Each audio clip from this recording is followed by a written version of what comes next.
Good morning, everyone. It's 10 a.m. I'd like to welcome everyone to the July 15th, 2019 Commission meeting. Under our public comment section, first here we have Betty Ruth from Athens, Limestone County RSVP budget. Would you mind me stepping up here, please?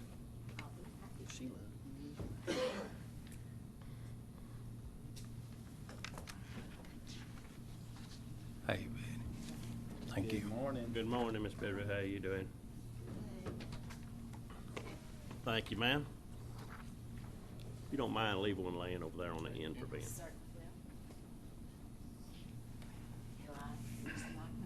Yes, ma'am. Please step up to the microphone, please.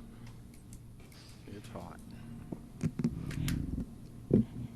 Good morning, and thank you all very much. And I would also like to say thank you for all of the work that you do as commissioners and chairman as well.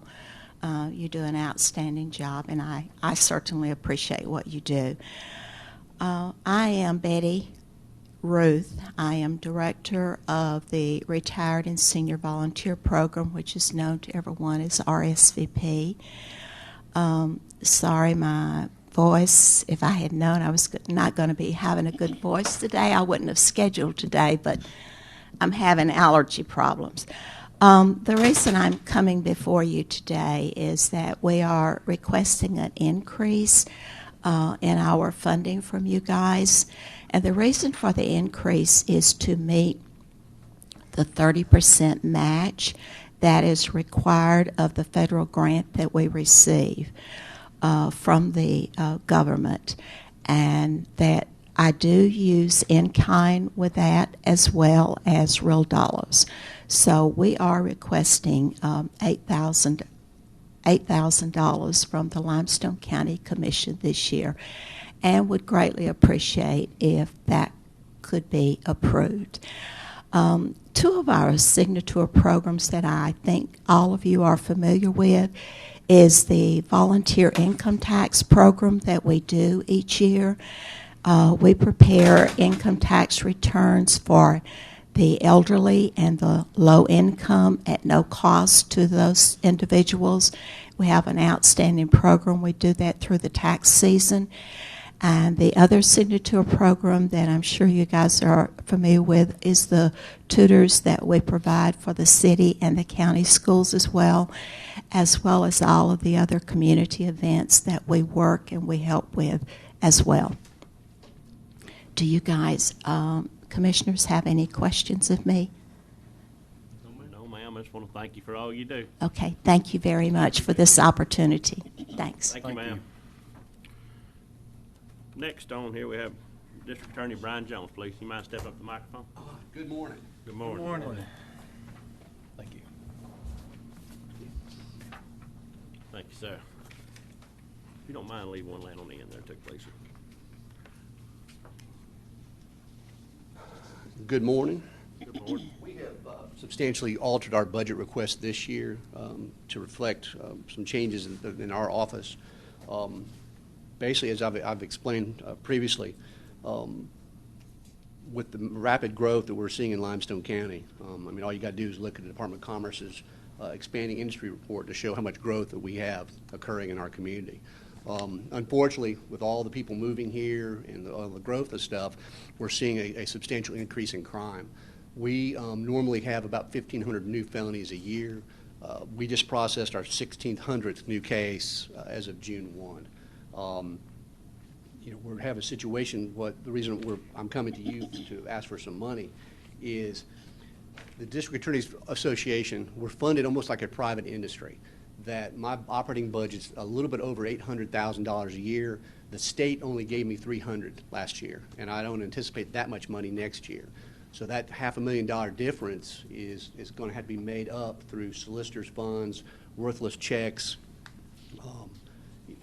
things like that. And unfortunately, something simple as traffic tickets. When I took office in 2011, we were having about 14,000 traffic tickets a year. We had a little over 3,000 last year. And that's a substantial cut in our money. I have seen, since fiscal year 2011, I've seen a drop of over $175,000 in revenue. And it's not from a lack of working. We have one particular employee, that's what she does every day. bond revocations, probation revocations, court cost recovery, all the different things that were put in place by the state to make money are not making money because of some factors that are outside of our control. Right now I have 3 assistant DAs, and all 4 of us cover all 4 courtrooms. So if anybody's out, or if we're trying a jury trial, we try jury trials in pairs, that leaves the other 2 lawyers to cover all the courtrooms, and it's becoming a problem. What we were asking, we've asked for $100,000. What you've got is an assistant DA salary of $45,000 actually has an actual cost, including retirement benefits, of $66,000. I'm really 2 lawyers short, and what we're asking to do is to have the $100,000 to offset the cost of 2 assistant DAs. We've reached out to the law schools. All the graduating classes are going to be getting their bar reports and everything soon, and we'd like to go ahead and start interviewing. Something that when we were doing our research to make this presentation, it's the Alabama Office of Indigent Defense Services. This is the court-appointed lawyer program. And in this county, last month, in June of 2019, the state of Alabama paid the lawyers to defend criminals in our community over $95,000. So the thing what we're running into is that we're responsible for every felony and every county misdemeanor and every county ticket. There's only 4 of us. Well, you've got 20 lawyers in town that are defending all these people, and they made almost $100,000 in 1 month fighting us, and it's becoming an uphill battle.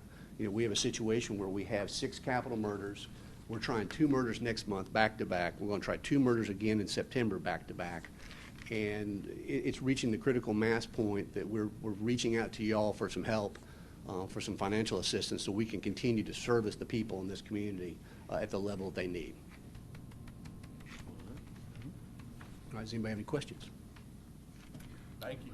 Okay, thank you very much. Thank you, sir. Thank you for being here. Thank you. Ma'am, do we have any more public comment? Mr. Anthony Quattlebaum. Mr. Quattlebaum, if you don't mind, step up to the microphone, please, sir.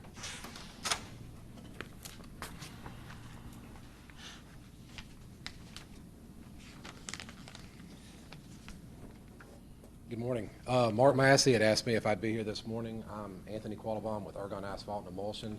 We currently supply Limestone County with your chip seal emulsions and also your tack coat for your asphalt paving. And yeah, I asked him to come here because we had a discussion about the fog seal, and like I said last week, for me it was there's a lot of things that I've heard from people, but I haven't seen any of it firsthand as far as the equipment changes and those type things. So I asked Anthony if he could come explain that, given that they sell that emulsion and that they would be involved in the process. So if he could kind of explain to you guys the change in the equipment as far as what changes have to be done to the equipment, and then what's positives, negatives as far as the use of it. So last week I asked a question because we do have some chip seal scheduled in parts of the county this year. Right. Or fog seal, excuse me. None of us have ever seen fog seal. None of us know what it means. We've heard stories that it stands the possibility of potentially damaging our current applicator truck. So we was just curious about that. I mean, it's not a conspiracy theory against, oh, we don't want any fog seal or Right. anything like that. We just want to protect our investment that we've already got of about $170,000 to $200,000 of that truck. right. So we want to know from you, is the material that's going to run through that truck to do the fog seal going to damage that truck? And if you say no, are you going to take care of it if it does? Yeah, what you're currently doing your chip seal emulsions with is a CRS2, which is a cationic material, and the C at the beginning of the nomenclature, represents cationic. Any materials that would be represented that are an anionic potentially could damage a distributor, because what happens is when you take that anionic, which is your negative charge, and a cationic positive charge material and combine those two, the asphalt breaks, and so it will turn into, for lack of a better term, a hockey puck inside of that distributor, and you'll have to go through a very expensive clean out and what have you. The fog seal material that you would be shooting, we offer 2 different ones. We have a CMS-1PF, which is a rejuvenating fog seal. So it has a reclamite rejuvenator inside of it that you put on an oxidized asphalt road and helps bring back your light in oils and all of that, and bring back some of that. given a safer appearance because it takes a white oxidized road and makes it black again. So you have those type, and then we have what's called CF-1H, and that is a high performance. It does not have the rejuvenator, but it has a polymer. And that material is made for the safety of darkening the road, taking a lighter color road, making it dark again, and locking down. It's mainly more for a chip seal application, giving you more lockdown from the top on that road to hold those materials down. And both of those materials, they're both cationic, so they're the exact same charge as what you're shooting with your CRS2. So therefore, you don't want to blend the two. You don't want to take, if you've gone out on a chip seal job and have, 50 to 200 gallons of CRS2 on your tank and put fog seal on it. What you're going to do is you're going to dilute the properties of both materials, and you're not going to have a quality material. Is it going to damage your distributor? No. But it's probably not going to perform properly on the road as what that material was performed for. So my recommendation is if you're shooting CRS2 and you're going to take that distributor and then go to a fog seal job, that you just empty it. You make sure that you've shot all measurable quantities out of that distributor, and then load it up with your CF1H or your CMS-1PF, and then you go out and shoot the fog seal. The only thing that I would recommend on making sure you have a quality job is when you're shooting a chip seal and you have a Roscoe distributor, that you've probably got a number 2 or a number 3 nozzle on there, which is a larger tip for shooting a higher volume of material. When you shoot a fog seal, you're going to be shooting a lot less material, probably a 0.08, 0.12 tenths of a gallon. And so you're going to want to use like a number 0, which is a very fine nozzle. What have we got? What nozzles did we get? We have the larger nozzle currently, and we do own a set of the small nozzle to change out that nozzle. I mean, we do own that set, yeah. And the reason for that is you've got the larger nozzle, you're shooting a much lower rate, and so you're going to get what they call corn rowing. You're going to see lines in your pavement, so you want to build up bigger pressure to make sure you get a much more uniform fan when you're spraying. And so that's the only changes to that distributor that I would recommend need to be changed is your nozzle. But yeah, there's some kind of solution that we should run through the truck to clean between. No, again, emptying it is the main thing. The only thing you're worried about is the charge and breaking that asphalt. When you put two cationics together, they're both the same charge, so they're not going to break one or the other. And so they're going to perform in harmony, but you just want to make sure again that you're emptying prior to going to that other material, and you're not going to run into any issues with those two materials. It happens across the country every day that people will change over from a chip seal operation and go into a fog seal operation, or change from a chip seal to a micro surfacing or to a Are you going to be able to provide anybody to come out with engineering? We have offered that. We're going to have a technical marketing operator. It doesn't have to be every day, just to get us, just to get our feet wet. Just to get you started, just to make sure that the operator feels comfortable and that the crew feels comfortable with what you're doing. Good. Yeah, we'll have myself and a technical person out there as well. And personally, I just had questions because we've never done this, so. We didn't want to tear up a new piece of equipment. I totally understand. Trying to do something. And once you see it and understand what a fog seal is, it's a pretty basic operation. I mean, so there's no aggregate, there's no chips involved. It is strictly just the emulsion. So you mentioned down at a low rate. You mentioned it seals small cracks. What size crack are we talking about? You're talking about 1/8 of an inch. Once you get much larger than that, you would have to put down too large of a quantity of that material to really get down and fill up, 1/4 of an inch and larger. So a fog seal is what they call, it's the first step in pavement preservation.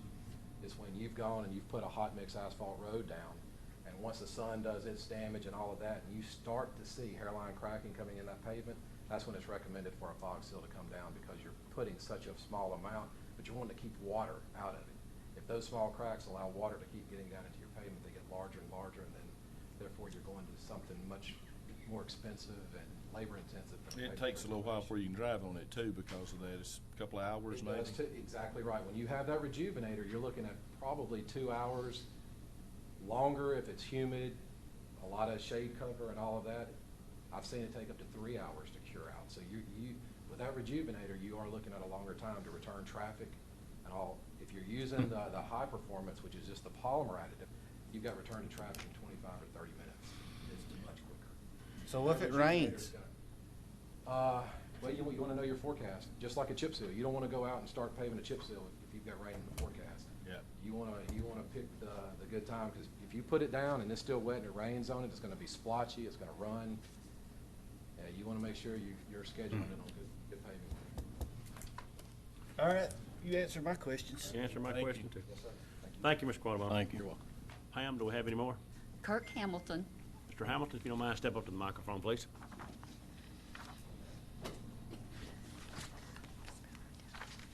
Hi, thank you very much. My name's Kirk Hamilton. I live in Southern Breeze subdivision. I'd like to just start out by thanking Mr. Massey for the information he's provided me and others in the neighborhood concerning the subdivision Newbie South being developed to our west. New subdivision coming in on 80 acres, and we've been taking a look at their drainage problem. Our Southern Breeze subdivision, we've got borderline issues with houses flooding when we have heavy rains like yesterday, and they're looking at adding a lot more water into our drainage system, which could cause catastrophic damage to some houses, mine included. I also look downstream where we're going to have a lot of new development because Newbie Road, Browns Ferry Road, Mooresville Road, a lot more development going down there, and the waterway that takes it down to Limestone Creek.